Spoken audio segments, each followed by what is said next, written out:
We talked about it a lot in the last episode. It was the second time we have made the postseason. The first time, the year before, we lose in the first round.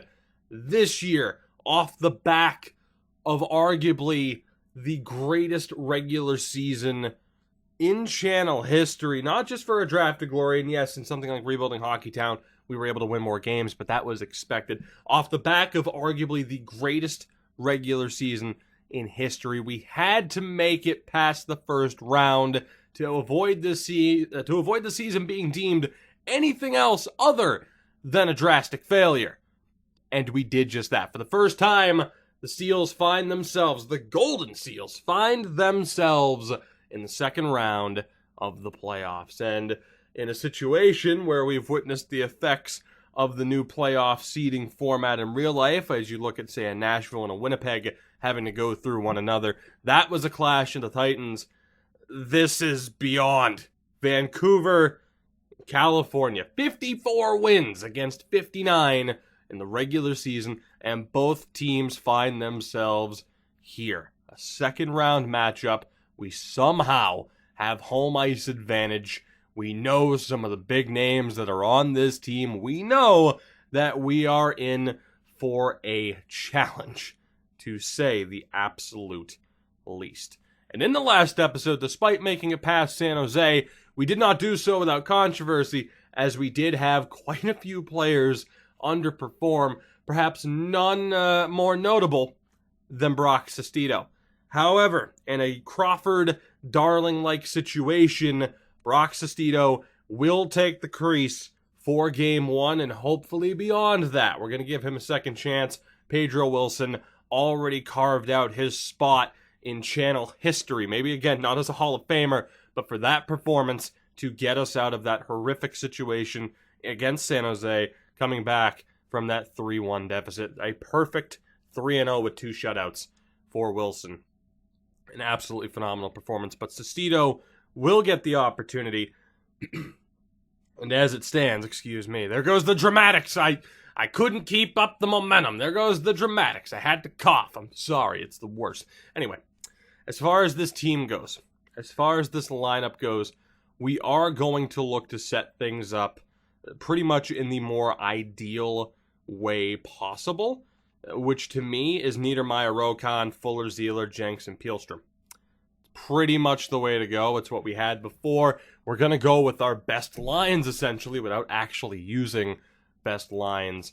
And we're going to hope for the best in terms of how we end up being set up here. So it is going to be Baldwin on the top line, Kaliev, and perhaps controversially, Rudy Barahowski is going to stay for the moment. I'm not going to put Korostin back in. Barahowski showed up in that 7th game.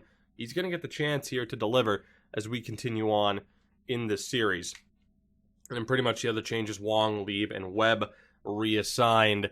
This is the team that will get the opportunity to prove themselves in the early stages of this series against Vancouver.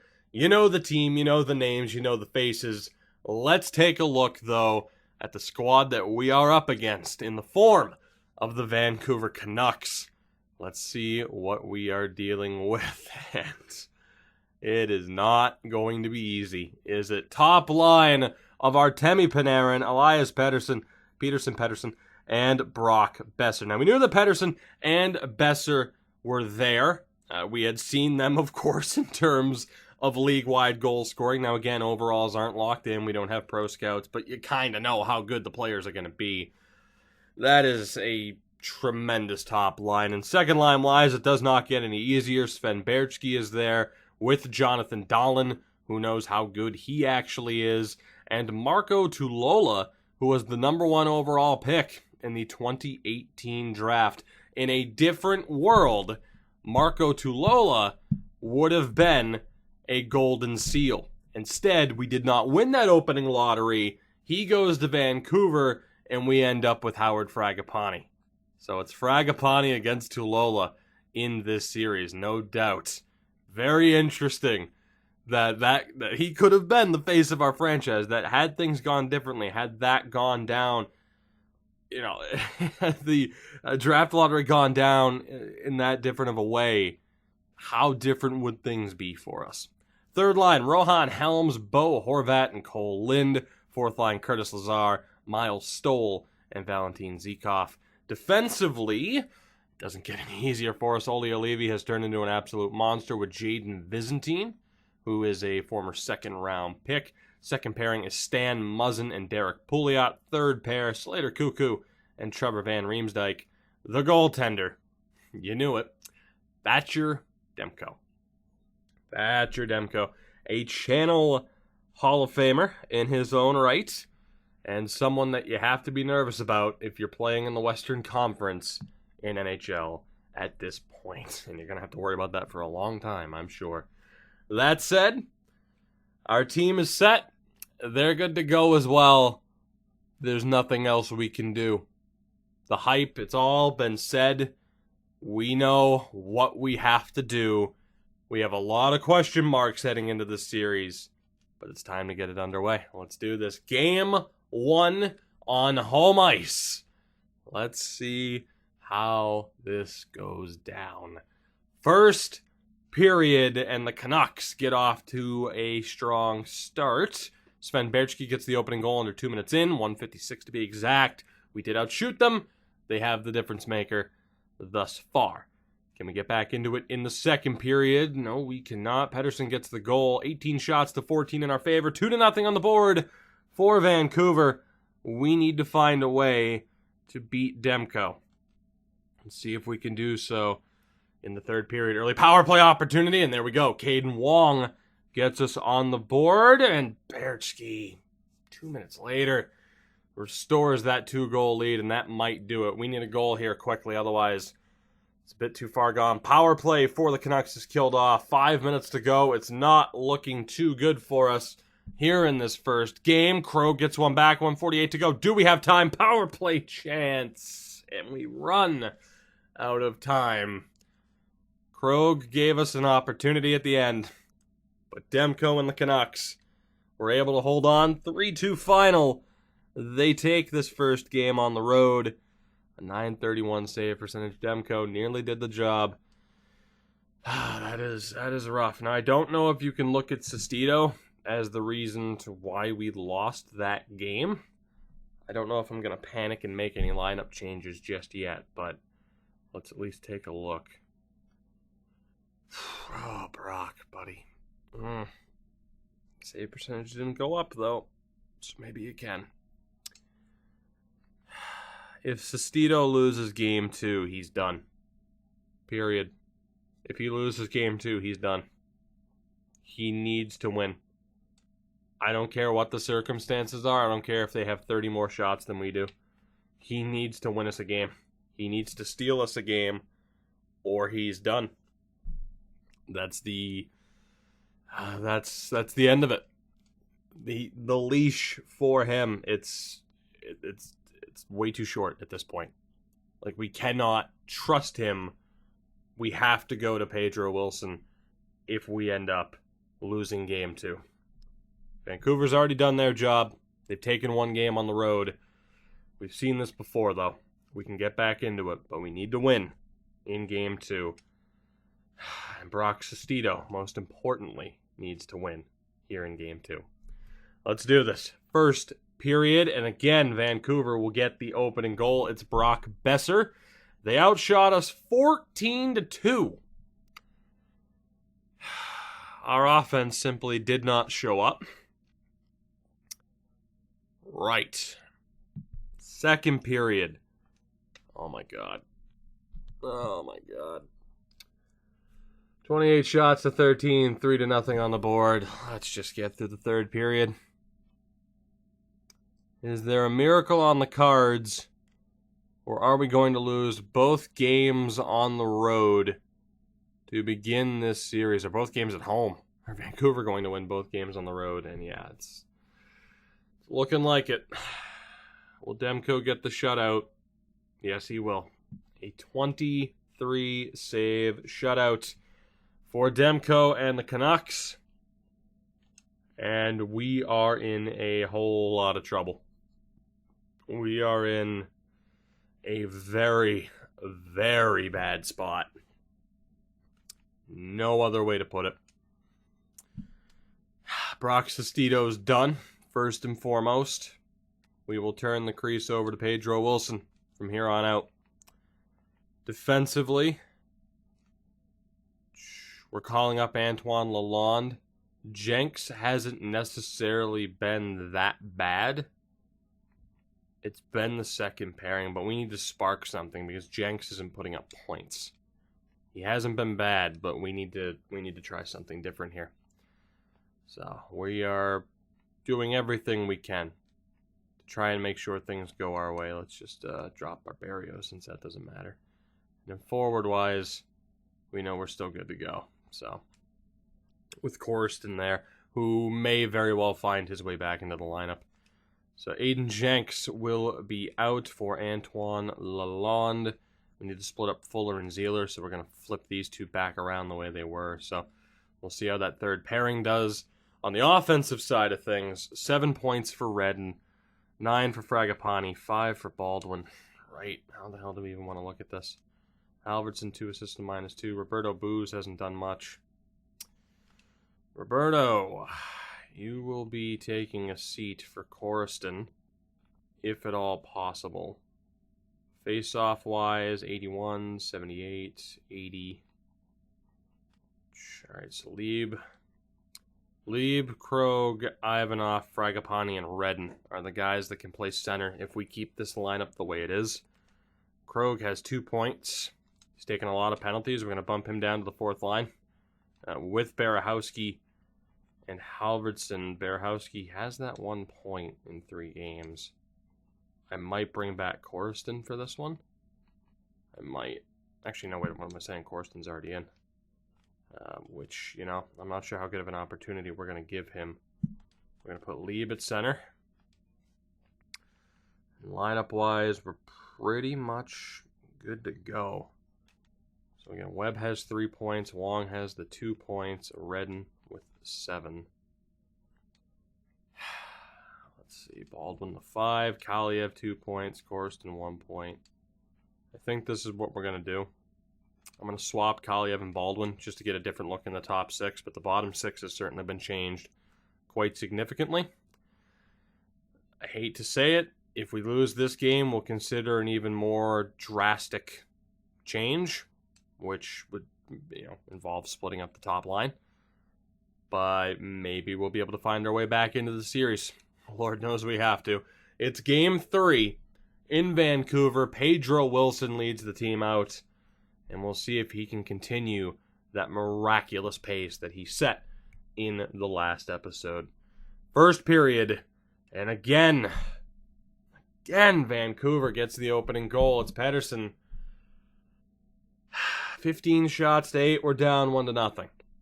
Second period. And we're done. Vancouver's just too good. We can't beat Demko. We can't beat Demko. I'm just going to hit A. Yeah, back-to-back 3-0 shutouts.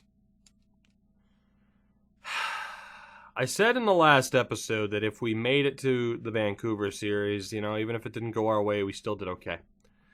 I disagree because we're embarrassing ourselves and we only have 2 goals in 3 games. And that's simply unacceptable because we're better than that. We are. We're better than that. But we're just not showing it. Albertson has 2 points. 1 point for Barahowski. Krog with the 2 points as well. 1 point for Coruscant. I didn't even know what to do lineup-wise here. It almost feels like it isn't worth doing anything anyway. Feels like this is pretty much decided, doesn't it?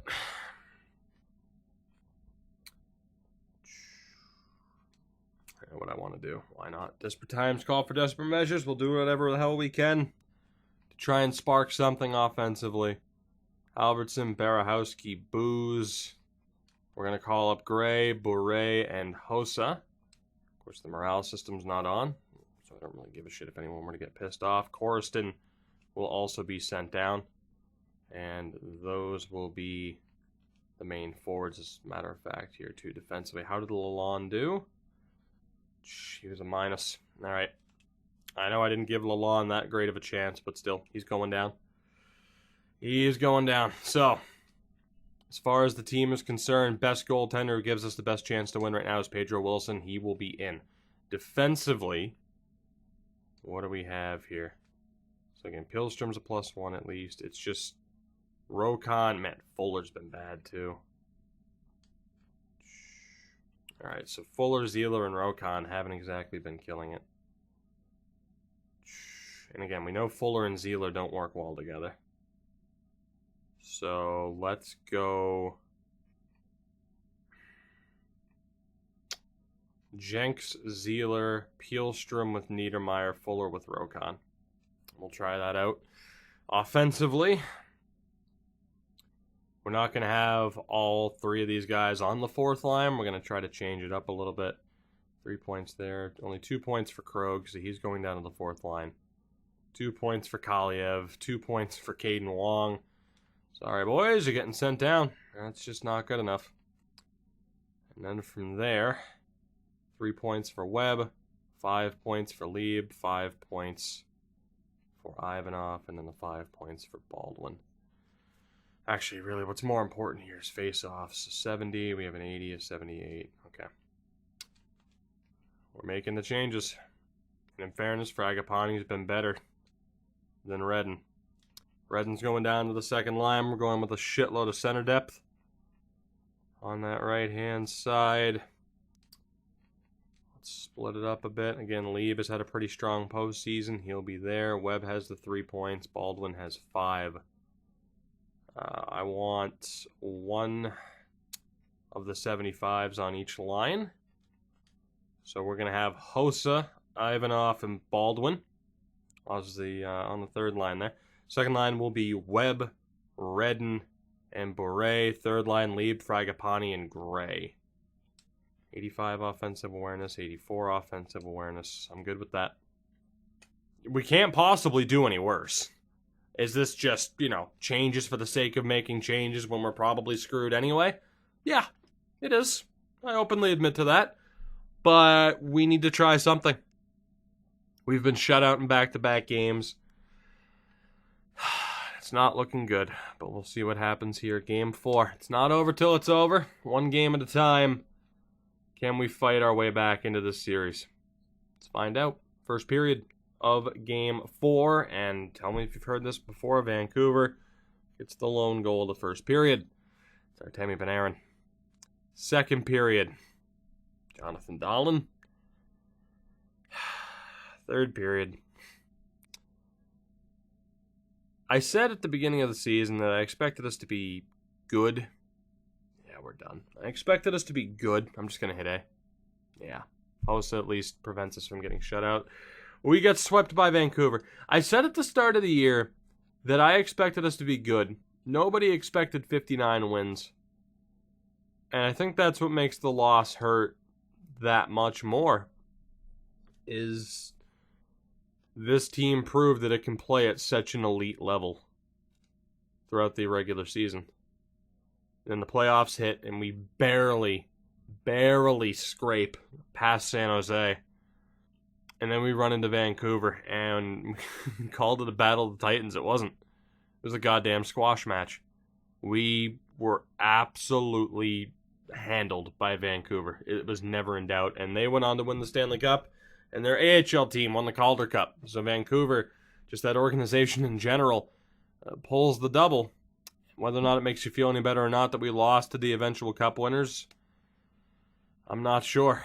But I think it's the fact that we got swept. And in fairness, so did Chicago, and the Rangers took 2 games. So Vancouver finally gets revenge over the Rangers. Freaking 20, 31 years later. Jesus Christ. My God. I don't know. 3 straight Canadian Cups, by the way. We won the President's Trophy. I don't know. I want to view the season in a positive light, because it was. We won the President's Trophy. We had an amazing season, despite clear issues in certain aspects. But to have the season end the way it did, on a whimper, we never put up a fight. It's disappointing. The Art Ross goes to Vinehandle. Couturier wins the Hart. Charlie McAvoy, the Norris. Patrick Kane, the Lady Bing. Calder went to Grenier in Los Angeles. Demko went to Conn Smythe. The Vezina. Not the Jennings. That went to Sestito and Wilson. Adam Jennings won the Masterton. The Selke to Connor McDavid. Couturier to Ted Lindsay. And Vinehandle, the Rocket Richard. Down in the AHL, Owen put up the most points. Do we have any familiar names at this point? Probably not. No. It's a bunch of computer-generated players at this point.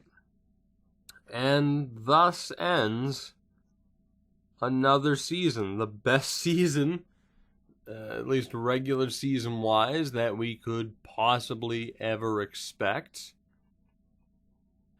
But it's not going to be remembered as the season that we won 59 games, and it's going to probably more than likely be remembered as the season. And again, the best comparison I can come up with right now is the Patriots in 2007. Everyone, people know it was an undefeated season, but what do they remember it for? The fact that they lost and they didn't get the job done. We can win 59 games in the regular season all we want, and for a Draft to Glory run where we are so limited in how we can build a team, by design, of course, it is a challenge series. I don't think we're really going to remember fondly the fact that we won 59 wins, because it doesn't matter. As New Jersey gets the number one pick, it simply doesn't matter that we were as successful as we were. We didn't get the job done. Now, we will head into this next season. We're doing the draft in this episode at the very least, as Sidney Crosby retires as a Calgary Flame, by the way. 1,700 points. Goddamn, Drew and Taves both retire as well. Taves retired as a Shark. Keep in mind, again, this was not a fantasy draft series, so that's crazy. We will go through the draft in this episode. We will get everything hopefully set up and good to go. Hopefully we can end this episode on a bit of a positive note, as Tuukka Rask won almost 500 career games. Tuukka Rask had more wins than Carey Price. You're goddamn right. Anyway. We'll see. I think maybe in time, especially if we find success down the road, we'll be able to look at this, or at least I'll be able to look at this in a bit more of a positive note. But right now, it's just, we didn't put up a fight at all. We just never showed up, and that's what sucks. We get the 28th pick of the first round. Let's see who's available, shall we? We have Devin Hendry, 18-year-old, 6'5", so defensive D-man or enforcer. Quite a few penalty minutes. B's and C's, Chara comparison, of course. You also have Wayne Hancock, 6'4", 3 points over in Germany. B's and C's, Ekholm comparison. Alvin Buss, 29 points as a 17-year-old, not bad. B's and C's, although it's not locked in, Al McInnes comparison. Per Ackerstrom, or I believe it's probably Par Ackerstrom. B's and C's, Hartnell comparison. Interesting. Of course, we don't know what the potential is, though. You also have Tristan Ford, good point total for an 18-year-old. B's and C's, Sagan style, huh? Jonathan Kincaid, same thing, B's and C's. I mean, we're seeing some solid players here. Just nothing of a guarantee. And even like a Simmons or Brashear, they're worth looking at, even though, of course, the potential's not locked in. But speaking of locked in potentials, Mauricio Stokes. Decent point totals for an 18-year-old. B's and C's. Oshie comparison. Tommy Heinonen. 7 points as a 17-year-old. A- shooting. Hello. Jeff Carter comparison. And Artem Gonchar, the Belarusian. A- shooting. Flurry comparison. And then we have 2 gems. Jesus. What is this first round right here? Jonathan Ludman. Not bad. Mark Howe comparison. And Desmond Exelby. Decent point total for an 18-year-old. B's and C's. Ekholm comparison. Also a low elite in Harrison Chen. I have options here, and I don't really feel like I can go wrong, regardless of what we do. What the fuck? How the hell did that happen? Timeout, please. As weird as that is. So, as far as our best options here, again, Hendry's the highest rated. You do have Hancock being listed as 22nd. So our scouts have Hancock pretty far up there. Hendry's not exactly locked in. He was previously ranked 27th. Our scout, though, has him as our scouts, combined have him as the 22nd rated player. So, as decent as Alvin Buss looked, I think we might just trust our scout and take Hancock here. Because some of these other guys were pretty far down the list. I mean, I like the A- shooting of some of these players, of course. But I'm going to trust my scouts and go for the Austrian, Wayne Hancock. Again, he's a two-way. B's and C's, echo him comparison. I'm going to trust my scouts ranking, though, of having him at 22. No one else really won me over. Like, the A- shooting and everything looks good. The gems look good as well, but I'm gonna trust the scout on this one. We'll take Wayne Hancock, and we'll add a little bit more to the defensive depth. To the second round we go. As far as any of those guys being available, I doubt it, so we'll see whether or not people think I completely butchered that first half of the draft. Clarence Lavalier, 16 and 26. Nothing really locked in, nothing we can trust. Yair McCult. Also nothing we can really trust in terms of anything being locked in. Aiden Corbin. Who the hell spells Aiden with a Y? Jesus. Ninima, 5 points. Also not bad again. Nothing really set in stone. Then we have a gem there, of course. Conacher, looking all right. And then you have the low elite Stefan Saroux. 36 points as an 18-year-old. B's and C's listed as a gem. Obviously, he's the favorite right now. Jaden Watt, though, also listed as a gem. We just don't know enough about him. We will go with Saroux, I believe. Hoodler, the 20-year-old. Solid potential, but we'll trust the gem more than that. Is there anybody else here, though, just to do our due diligence and check this out? Ben Johnson, David Backus, Gosselin.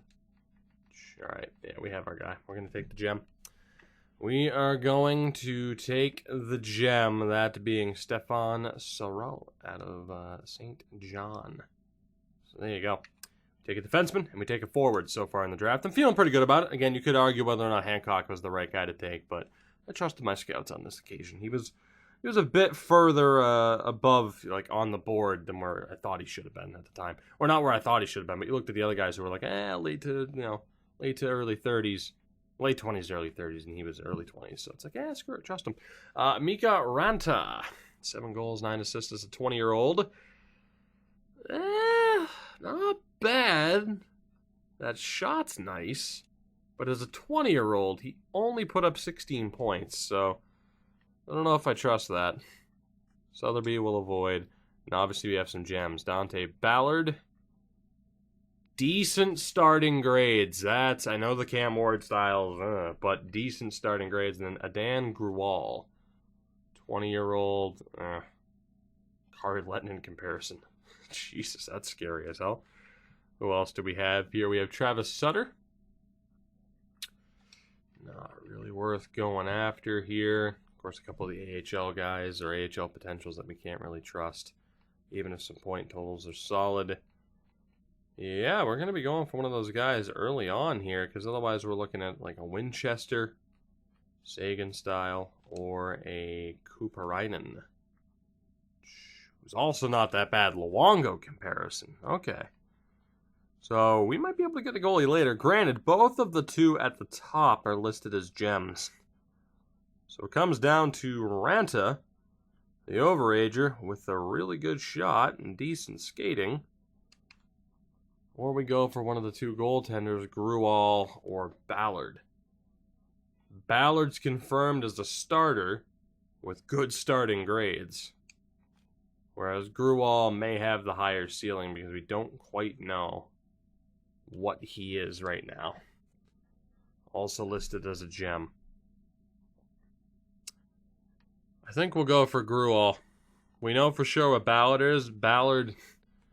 The one thing about Ballard is he's going to be half decent starting, right? B- reflexes, B athletic. He's not going to be as far back. The one worry about Gruwal is that he's 20. And if his starting grades aren't that good, he's never going to make it. And then there's Ranta. I'm not really sold on either of the three, I have to be honest. I'm really not sold on either of the three, but we can't really afford to take anybody that far off the board. I got 40 seconds here. Might have to call a timeout soon. There's some other guys later on as well. Actually, Marks and Crab. How good's Stu Crab? Oh boy, that's rough. Oh boy. Okay, both of those goaltenders are looking pretty bad too. I don't know who to take here. Genuinely don't. Didn't think a third round selection was going to be this difficult. But we're not really, or at least I'm not really seeing anybody that's a go-to option. I'm going to be honest, I'm leaning more towards Ballard. Even though we know he's just a starter, which isn't a terrible potential. It's like, I like Ranta, but the fact that he wasn't scoring as a 20-year-old, he has a good shot. But low top six. I got to be honest, I'm leaning more towards Ballard than anybody else here.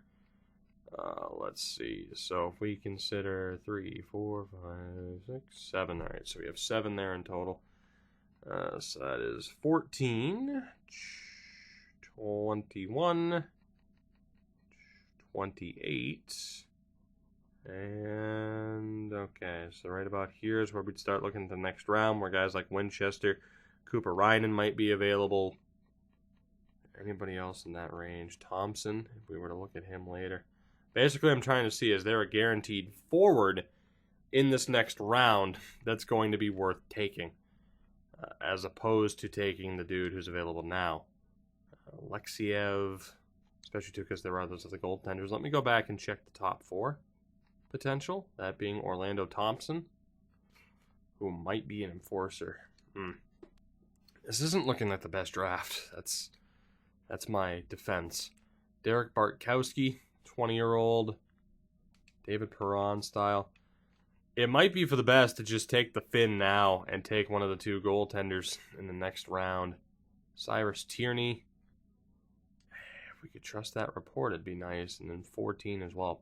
Solid puck skills. Not locked in, though. And then a medium elite in Salonen that we can't really trust. Hello, Jermaine Marks, who again is terrible. Okay, so I want to look at the 2 goaltenders that are coming up towards the next round, and that is a Skylar Crosby and a Jesus McKenna, for the record. So we have Cooper Rynan and Winchester. Cooper Rynan, I thought they were both goalies. One was a center. Cooper Ryan's not bad. We're going to take Cooper Rynan or Winchester in the next round. I think preferably I'd like to get Winchester. It's just whether or not Cooper Ryan's still there, who is 128th on the board. I like Winchester more than I like Ranta. I'm going to play it safe. I'm going to take Dante Ballard here. Going to take Ballard and hopefully end up with that forward here in the 4th round. We will see. Cooper Ryan's off the board. Is the forward there? That would be tremendous. Please tell me the forward's. Yes, there we go. Love it when a plan comes together. So thankfully we didn't take the forward with the hopes of getting Cooper Ryan, only to have Cooper Ryan be off the board. We get a goaltender, and now no doubt we're going to take Christopher Winchester of the Everett Silvertips at this stage. Can't really trust how good he's going to be, but I like his odds over the Finn that we could have taken. So we are just missing a right wing at this point as far as who we've taken in the draft, and we'll see what the 5th round has in store for us. And it's not looking great. It's not looking great. CU actually has a pretty good point total, but we just can't guarantee what that potential is. What about Cyrus Tierney? I mean, hey, if we're going to take a shot on someone, he's the guy. And 14, 20 might also be worth the random guess. Salonen, of course, wasn't great. We know Marks isn't that great. Stu Crab as well. I mean, worth it. It's going to take him so long to develop. Dawson Shelley. 4 points as an 18-year-old. Yikes. He is so far away. Is an 18-year-old, though. Would have time to develop. Callie Hagelin. Corey Crawford comparison. Jaden Piper. Not terrible. What about Ned Lyles? Decent point total, but he's 20. I'd like to see a little bit better out of him. And Mats Sundstrom. We can't really guarantee anything with. Is that it for this time frame? Looks like it. Jesper Edler. And then Holmberg. C's and D's. Majority D's. 18 years old, so he may have time to develop, but it's unlikely. I'll say the word project. Kaltainen. Not bad. B's and C's. Okay. He's a 20-year-old. He could be worth taking in the next round if he's still available, as could Jeffrey Beach. Okay, so as long as we get Kaltainen or Beach in the next round, we're gonna be looking okay. So let me go back towards the start of this round. We actually had quite a few players pinned here. Let me take out Beach and Kaltainen. We'll resort this just to get a full look. Okay, that's everybody. Right. So 14, Crab, Holmberg. Again, Simon, 14. 23 points as a 20-year-old. Not ideal. Not really a guarantee. That D in defense is scary as hell. You do have Stu Crab, who the hell knows if he'll ever develop. Pierce Holmberg, C's and D's for an 18-year-old. Who the hell knows if he'll ever develop. Hagelin. No. Piper. Shelley. And Tierney. Could be worth the risk. So with Crab, a big-time project goaltender. I don't know if he'll ever develop. Holmberg is an 18-year-old again. C's and D's. Shelley, C's and D's. And then there's Tierney that we could take the risk on. I don't know if he's actually a grinder, though. I feel like with that shot, he's going to be a power forward.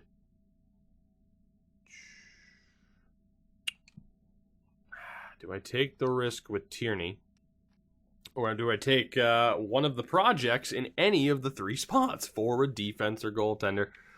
Considering we've already taken a goaltender, I'm going to probably eliminate Crab from contention. Crab is the highest rated guy by our scouts, though. Again, Tierney, 17 goals, 27 assists as an 18-year-old. Nothing's really set in stone, though. You know Shelley, Holmberg, and Crab. Crab has the highest ceiling. And he's a gem. Stu Crab. Why not? Let's do it. We'll take Stu Crab. Didn't necessarily plan on taking two goaltenders, but he's the best player available. We'll see if it works out for him. I doubt he ever develops. Time will tell. Hagelin's still on the board. We're looking for our boys from earlier. Are they still here? Yes. Holmberg's still there. Edler listed still. They should still be here, right? Yes, there they are. Kaltainen and Beach. Is there anybody else? We have Hayden Versteeg. Not bad. Not bad. Anybody else? Starter and Emlyn. I'm not taking another goaltender unless it's like franchise. And even then, you know me, I might pass on a franchise goaltender. Is there anybody else? Slim pickings here towards the end. Parker Strimbu, Lance Ronning. Might make it out of camp. Another starter, another elite in Costi.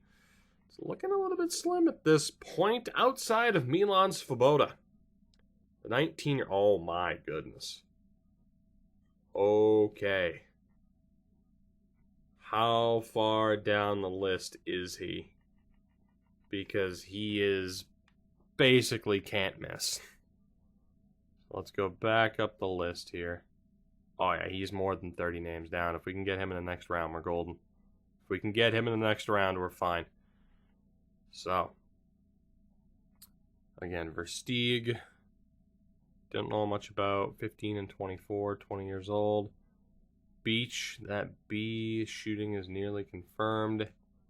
Edler. Holmberg. C's and D's. And Kaltainen. B's and C's as a 20-year-old. you know how I feel about projects, but we can get a confirmed project defenseman compared to what we have with Kaltainen, and Holmberg's also nearly the highest rated. I thought I'd be sold on Kaltainen because of the B- shooting, but to be honest, might just be worth taking Holmberg with him being 18 and seeing if he can develop.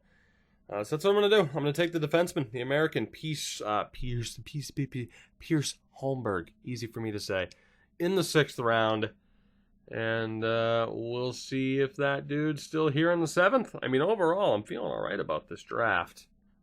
Is he still here? Yes, he is. Is he the best player left in this draft? Let's find out. So you got Strimbu. Absolutely not. Tommy Costi. Absolutely not. We already looked at Ron and Guy Goulet. What about Guillermo Rawlings? Absolutely not. We have Nicholas Jalmerson. Not really trustworthy. And Frederick Tillett. Yeah, it's an obvious one here. Milan Svoboda, the 19-year-old with A- puck skills, will be our selection in the 7th round. And that will conclude this draft for us. Overall, feeling pretty good about it. Not really upset about any of our choices. A strong draft, seeing as it is the latest that we have ever made selections in a draft. We have a lot of scouts that have contracts coming up. I'll tell you what, we're going to end things here on a bit of a positive note. Slightly shorter episode. It's a shorter episode. Fuck it, we'll keep going. Even looking at the team, I'm just like, oh, God. You're depressing to look at right now. Because they are depressing to look at. They just fell apart, but screw it. We'll go towards the hour mark as we normally do. Should I set that standard for myself that I'm more of a long-form franchise guy instead of, hey, here's what happened, and then this and this and this. Okay, let's go. And now this would happen. Highlight. I'm not that kind of content creator. The worst word or set of words. There's a hyphen. It's one word. The worst thing you could possibly hear. Ed Turco. Good old Ed. And Sorokin. We'll see if we can bring back you all. And to be honest, I'm going to be bringing up ye old calculator app just to double check what we have going on here in case any big contracts are up. So goaltending wise, Wilson and Fedorov. Iliakis, Saprikin is signed. Ballard and Crab. We don't have to sign Iliakis yet, and we probably won't. I think I'll sign Fedorov for one more year, and then his time is done. Pedro Wilson, of course, is our backup. Will be re-signed. We'll offer him what he wants. And again, we're going to look to bring back Fedorov for a season before signing Iliakis. It's a little bit risky, but Iliakis can still improve while being unsigned. And normally a 20-year-old with that overall is worth bringing in, but I'm going to hold off for one more season. And then Ballard and Crab, we'll see what they can do while being unsigned as well. Defensively, Zeeler. All right, so we do have a big contract to worry about, and we're going to try to get this out of the way now by giving him an $8.1 million contract over 8 years just to get that out of the way. Lalonde needs a contract, and he will pretty much be good to go. We're not going to give him an 8-year deal yet, but we are going to try to drop that down to 1.275 over 2 years. Jenks also needs another contract. He wants to resign. Just wanted to double check that. He's looking for a little bit more than I'd prefer to pay him. I don't necessarily have to do the discount in this regard. Yeah, 875. We'll go 900K. See if he'll take it. And let's see, Reichel. Not sure if I'm bringing you back yet. So we have 3, 4, 5, 6, and 1, 2, 3, 4, 5, 6 with Cullen. And Hancock and Holmberg aren't going to be signed outright. I mean, Dadnoff and Waters aren't as important. So we have Cullen, Bannister, Fernandez, Foy, We don't really need Reichel. We can sign him just as a roster guy, but we don't really need him. He's just going to be a healthy scratch. I'm going to let him go. So Jerry Reichel was a second-round pick in 2018, so that post-expansion draft, secondary entry draft, 35th overall. Fuck it. Let's just bring... I don't want you to rot on the free agent list, Jerry. Screw it. Screw it. You're coming back for another year. You're an OG. You're not going anywhere yet. Coruscant needs a contract, and yeah, if you're going to be asking for that much, I'm going to be requesting a discount, good sir. $285 for you. Cap space-wise, it's going to be getting a little bit close here. Barahowski, Jesus Christ. You better be improving if you're asking for that much. 205 live. Sign him up. Left wings, Webb. Needs a contract. Not asking for that much. I'll just give him what he wants. Bure also needs a deal. Sign him up. Soros not going to be brought in. And then at center, Jesus. Okay, so we have two big-time deals to worry about. Then we're going to try and get both these guys locked up too. 7.1 over 8 years for Ivanov. And then Roberto Booz. Let's just try to drop that down a little bit. And against Svoboda and Winchester. Normally I'd sign them, but we're at the point where it's not necessarily required. We'll see. It depends on how the roster shapes up. As Reichel rejected, Coruscant, Jenks, Barahowski, Zeeler also rejected. So we're going to have to handle the negotiations here ever so slightly. So goaltending-wise, again, with those four, we're fine because you see, 47 contracts. We got to be careful. We don't have room to sign everybody. It only makes sense to sign the guys that we need. Now, controversially, there is the option to ditch Zeeler, let him go to free agency as an RFA, and to get compensation for him, which would be a hell of a return in terms of a fourth-round pick and the compensation we'd get for him. Pielstrom is good enough to play that top four role, and we could have Lalonde and Jenks as the third pairing. That is a possibility. $22 million in space. Jenks, let's see if I can just get you back. I'm not surprised you declined. Reichel, I'm not giving you that extra year, but I will sign you to the max money. Coruscant, what are you willing to sign for? Again, I'm going to drop that down to like 1 year just to get him back. Let's drop it to 3. I could drop it to about 2.7.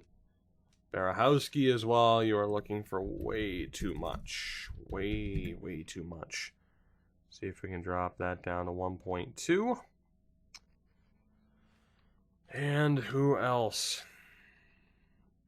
Who else? Left wings, I think we're fine. We are. And then centers, I have enough signed. Okay, so that's actually a really interesting option. Let's see who signs out of the offers we just sent out. A couple of scouts sign. Reichel rejects. Coruscant, Jenks. Barahowski rejects. Okay. So we got a couple of people being a tad bit frustrating. Mainly because they're in a depth role. So Barahowski. Whoa, what the fuck? That's super weird. 1 year. It doesn't drop it anymore? I don't even know at this point. We go 1.5 over 1 year. We have the money. And then Reichel. I mean, you're just being a pain in the ass. Let's go 1 year. 1 mil, one way. I want to see if I can get that sorted before we talk about Zeeler. Shirokov's back. 14. Boyclair. Sororkins. Okay, so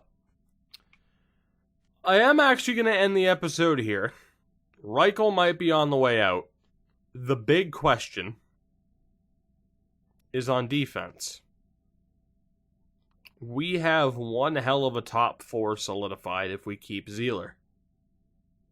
But I do still want to pose the question to you, because Pielstrom has the ability to play those top 4 minutes, do we let go of Zeeler? I'm on the side of keeping him. But I want to see how big of an argument there is for offer sheeting him, getting a tremendous amount of compensation. We're talking 2 first-round picks, more than likely. Getting a crazy amount of compensation, running Lalonde and Jenks as the third pairing until, hopefully, guys like Hancock and Holmberg are good to go. That is the one factor right now, is that we don't have the best defensive depth coming up through the system, but depending on who were to sign him, the extra first-round pick for at least a year, maybe 2, could be extremely helpful. So with a major decision like that, I'm going to leave it up to you guys as far as what we look to do. In the next episode, we'll finalize the roster. We'll sim the entire season. If there's playoffs, we may as well get to that as well. For now, though, we end this episode mixed feelings. But hopefully heading into the next year, 2026-2027 season, we'll find ourselves back in the playoffs. Thank you for watching. Looking forward to your feedback and everything. Any suggestions down in the comments below. You know the deal. Check out the description. Whole bunch of stuff there. And until next time, have a good one. And I'll see you then.